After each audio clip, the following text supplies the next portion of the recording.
Seaweed and kelp are not interchangeable terms.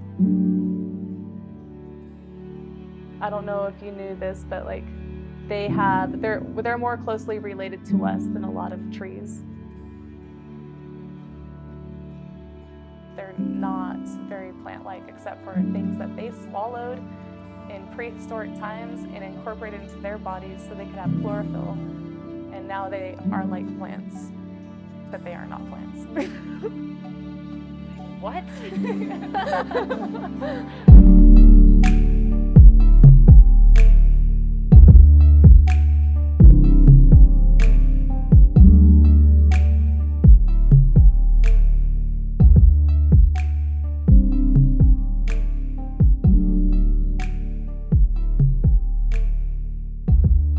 My name is Julie Decker.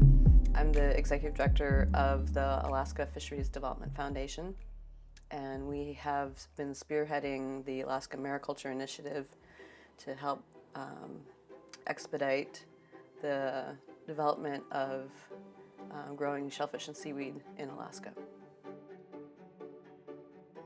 5 years ago, the organization I work for put together kind of a strategy on how to develop mariculture in Alaska. Mariculture meaning shellfish and seaweed. As a part of that,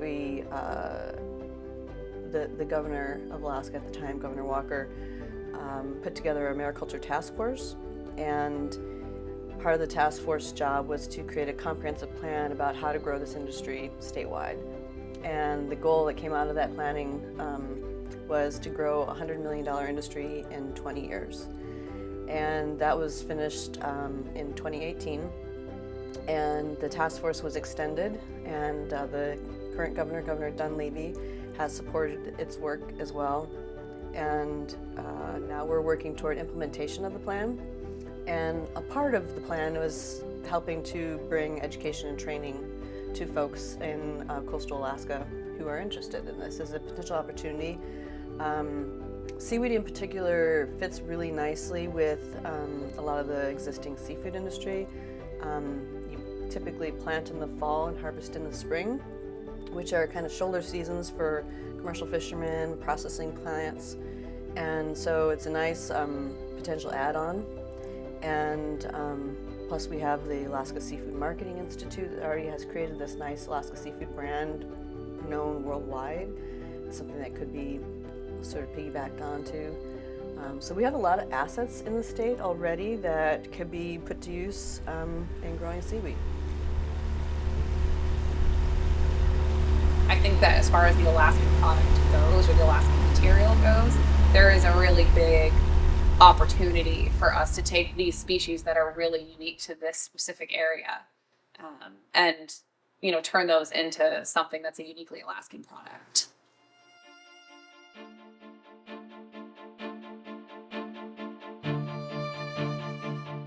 Foraged and Found started as a hobby.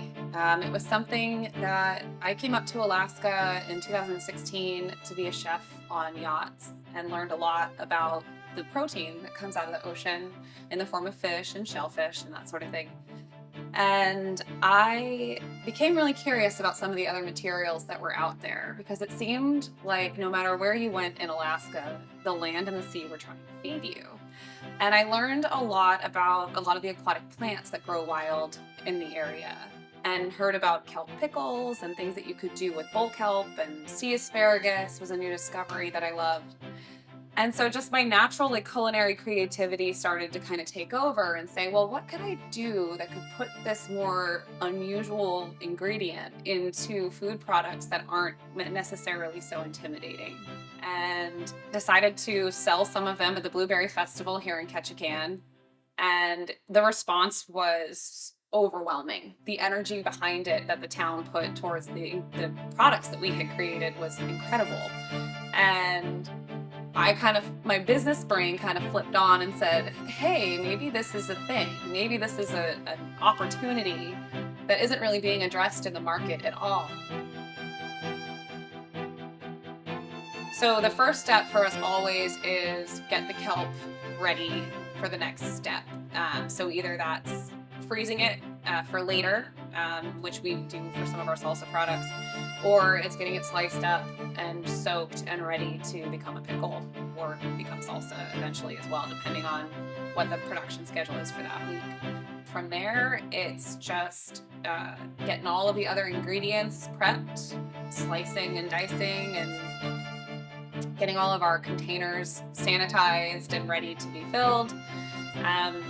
And just really starting to like mix everything up together, get everything heated up to the temperatures they have to be heated up to. We're regulated by the FDA.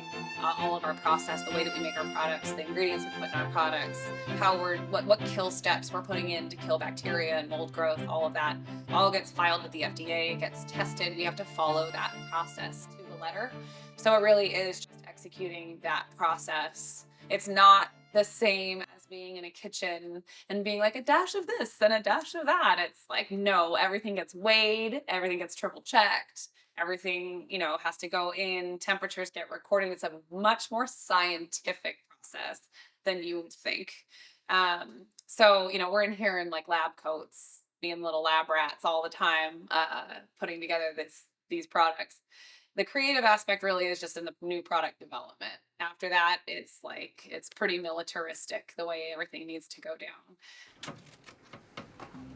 One side with a loose tip and one side full of permanent guts. Gotta stand on it and see. Yeah.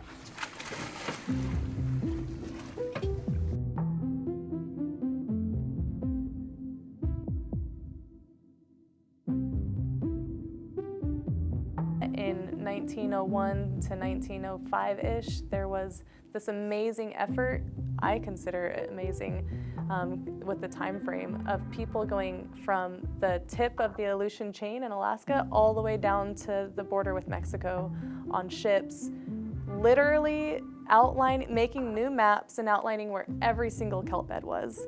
And that is an effort I can't even imagine happening today. Thankfully, we have satellites, but it's like, you mean people went out there in wooden ships and did this for months just for kelp? And the reason they did it for kelp is because kelps are full of really good basic nutrients like potassium and nitrogen and magnesium, things that are really good for potash. And in those days, potash, and still today, but potash was a hugely important political commodity because it was used in ammunitions, and so it supported wartime. And so that's why they mapped the beds, is because they wanted to have more resources for potential wars. And the same thing, and it's funny because kelp research in the United States started to go off in about the 60s and 70s, and it was funded by the United States Navy. And the reason it was funded by the Navy is because they were still interested in how kelp beds might be useful for national security.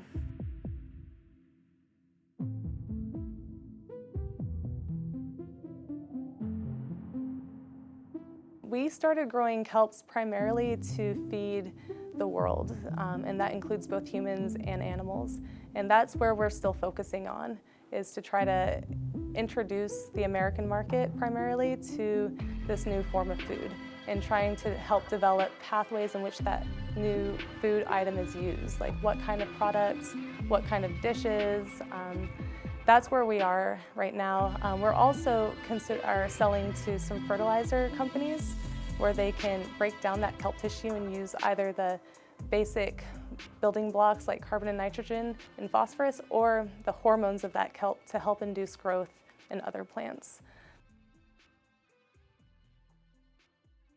Our farm doesn't look like much from the surface, really, unless we're actively growing. I guess you could say that buoys are a lot. But from the surface, you'll see a parallel line of big yellow buoys and then some perpendicular lines going across. And those perpendicular lines is what the kelp grows on. When you're under the water, it kind of looks like this crazy forest. I guess you could think, it kind of looks like cornrows, actually. You see all these rows of vegetation in the water, and you can swim alongside them and take your boats down them, hide in them, just like a little controlled forest.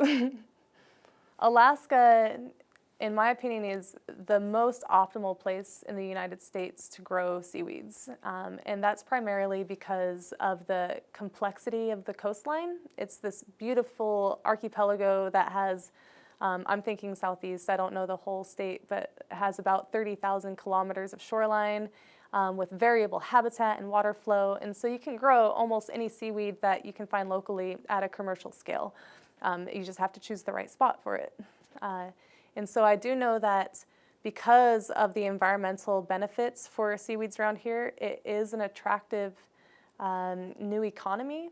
And it's also attractive because of the existing infrastructure with fishermen or fisher people. They already have a lot of boats that are appropriate. There are processing facilities scattered around the state that can be repurposed for seaweed processing. And there are a lot of people that have seaworthy skills to do this. And Alaskans are creative, like they will get the job done. And so this is yet another form of income that is ideally situated with where we are in the world today and also where we are in the world every year. So for example, seaweeds, they will be harvested at a time that is offset from salmon or cucumbers or gooey duck. And so there it is cobbling together something that just fits so perfectly with everything else Alaska's doing.